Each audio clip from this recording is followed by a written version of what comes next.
Hi there, my name is Ruth. I'm a pre and postnatal family outreach worker. And today I want to talk to you about attachment. What is it? What does it look like? That sort of thing. So I'm going to share my screen with you and go through a PowerPoint just so that you have some of the words as well. So attachment is, just give you a definition here. I can go. Attachment is an emotional bond between your baby and you, the primary caregiver, that provides safety, support, and pleasure. The parent child relationship is the first and most important type of attachment that starts before birth and continues to develop throughout their lifespan. Attachment is not something that parents do to their children, it is something that children and parents create together as they learn to read and understand each other's cues. Babies develop a strong attachment to one person, but they can form attachments to several different people, like a grandmother or just any other person. Attachment lasts a lifetime. Babies and children with a secure attachment, what does that look like? Well, they enjoy more happiness with their parents. They feel less anger at their parents. They trust people they love. They have a higher self-esteem. They get along better with siblings and other people. They know how to be kind to those around them, and they're able to solve problems a little bit easier. They trust that good things will come their way. A secure attachment ensures that your child will feel secure, understood. They learn to trust and know that they can count on you. Babies have an inborn instinct to attach, to reach out to a specific person who will comfort, protect, and help organize their feelings. Their brains can't do that at this point. It's not developed enough. So they need you to help organize their feelings. When there is a secure attachment, your child will follow their inborn curiosity and explore their environment when they feel safe to do so. Having a secure attachment allows your child's growing brain to develop a feeling of safety that results in eagerness to learn, healthy self-awareness, trust, and empathy. What is an insecure attachment? Well, these are babies who might end up feeling not worthy of the love of their parents or other people. They are less able to give and receive love and affection. They generally have poor peer interactions.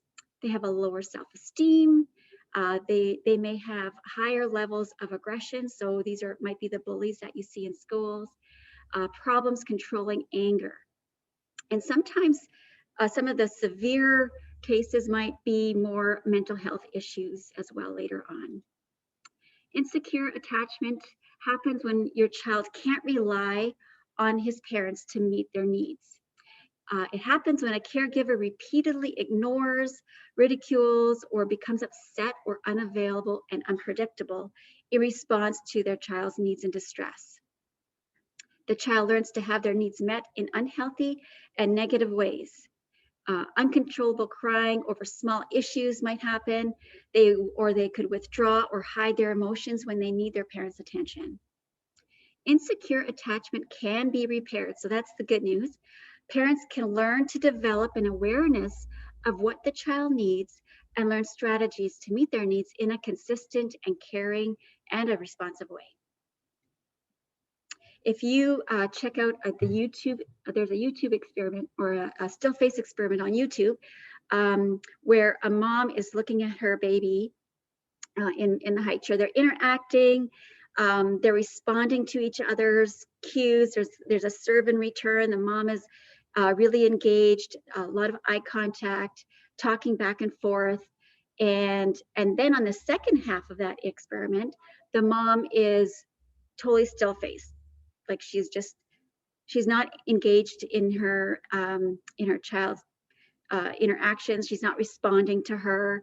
And what ends up happening is the child is trying to get her attention, but she's not getting it.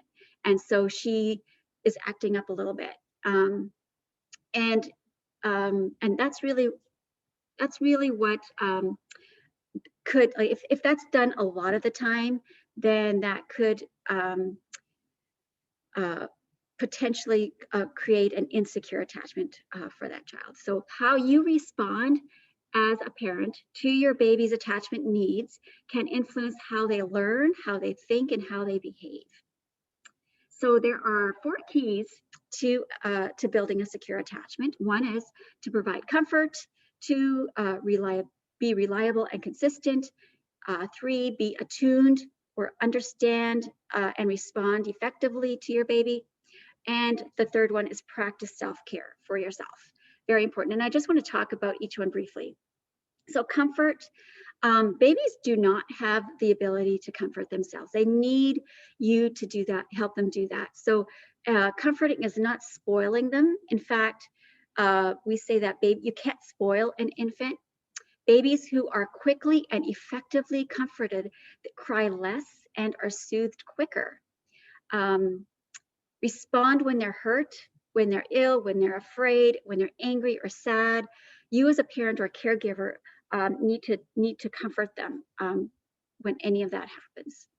Use a soft, soothing voice, not a harsh tone, definitely not yelling, a gentle touch, holding, just a very nurturing kind of response is what they are needing. Comfort is not hushing them or laughing at them, overreacting, ignoring, or panicking. The second one is be reliable and be consistent. Those are 2 key words in parenting, actually. Reliability is when you do what you say, and consistency is when you respond the same way you have in the past. These help your baby trust you and know what to expect. You don't need to be perfect. If you are reliable and consistent about 80% of the time, you're doing really good. And so if you always respond by giving comfort to your baby's cries, your baby learns to trust you. If you sometimes respond to your baby's cries, but other times or most of the time you don't, your baby does not know what to expect. And they learn not to be able to trust, and they will cry longer or cry harder and often withdraw from you as well. The third one is attunement. So this is about understanding your baby's cues and knowing how to respond to those cues. It's a process of getting to know your baby. And it happens over time. Children whose parents are attuned to them children whose parents are attuned to them feel safe, they feel understood, loved, and trust, and they develop trust. Attuned parents know the difference between wants and needs, and you get to respond to the needs while negotiating their wants. So cues, all babies give off some cues, and crying is probably the first cue that you will learn, and you have to figure out what the cry means. So babies cry for a variety of reasons. They could be hungry, they could be thirsty, they could be overtired, overstimulated. There's so many different reasons why they are crying, but you just learn to figure it out, and over time you will. Other cues might be rubbing eyes. A baby might rub their eyes if they're tired. So that means that you start the routine of getting them ready for their nap or bedtime. Rooting is when an infant is looking for the breast and is hungry, or they're wanting to feed. They may reach out for something, or they may arch their back if they don't want to be sitting there or be in that, or they're just uncomfortable. Smiling is another cue. They want to engage with you, or cooing. Those are fun stages when they can start doing that. So those are all cues that babies give off that we as caregivers need to respond to. And if you respond to their cues with sensitivity, promptly and effectively, they feel understood and develop a secure attachment. How you were parented affects how you respond to your child. Your own thoughts and feelings about parenting, what your view is as being safe or dangerous, your faith in others and experiences in relationship will affect how you parent your baby, how you respond to your children in times of distress, your values and expectations of your child also, and culture. We all come from, a lot of us come from a different type of culture. And different countries have different ideas of what is safe and what's not than maybe we do here in our community. So toxic stressors to your child's development, there's several of them. When there's a caregiver who is suffering depression, when there is parental addictions or family violence, or any kind of dysfunctional upbringing. So parents suffering from or exposed to these conditions often are unable to respond to their children sensitively or appropriately. And if that's the case, then you are setting them up for developing an insecure attachment. So self-care is really important for the caregiver. You can't pour from an empty cup. You've got to pour into yourself so that you are able to take care of your family. If you don't take care of yourself, how are you going to have the energy and the mental capacity to take care of your children? So we use the NURSE method here at the center. We talk about it's an acronym for taking care of yourself. It's a tool that you get to use. So, and as for nutrition, ensure that you are eating well and throughout the day as well. Understand the situation. Maybe you're feeling frustrated and you don't know why, but stop and think, and maybe just think, how did you sleep at night? Or had you had your lunch, or have you forgotten to eat lunch altogether because you were so busy with baby? Understand why you're feeling the way you're feeling. R is for rest and relaxation. That's so important, especially for any parent who is nighttime parenting. You're getting up at night to feed your baby. That is going to take a lot of energy out of you during the day. So take a nap when baby does. Or if you can't nap, just rest in some way. S is for doing something just for yourself. Maybe a hobby you love to do, or going for coffee with a friend, or going to the spa, or something just for yourself that will help charge you up. E is for energy building or exercise.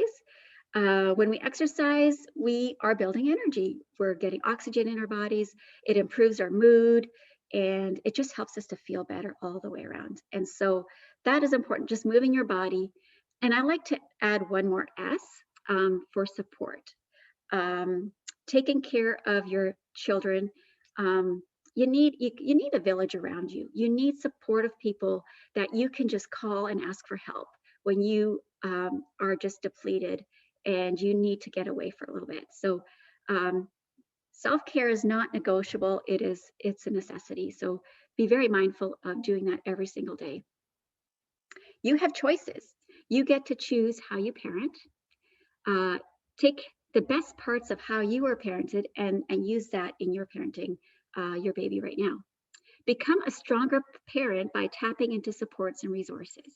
Very important. And we have a lot of resources here at the center that you can tap into, and then seek out the people who you can call, who will come and help you if you need help at all.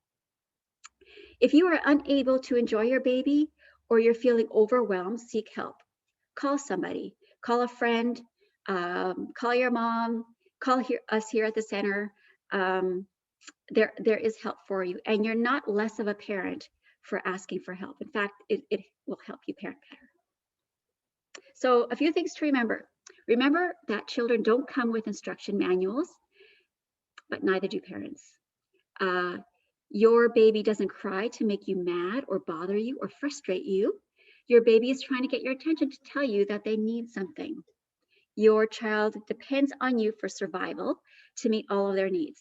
They need you to keep them safe, secure, feeling loved, so they can learn, grow, and explore.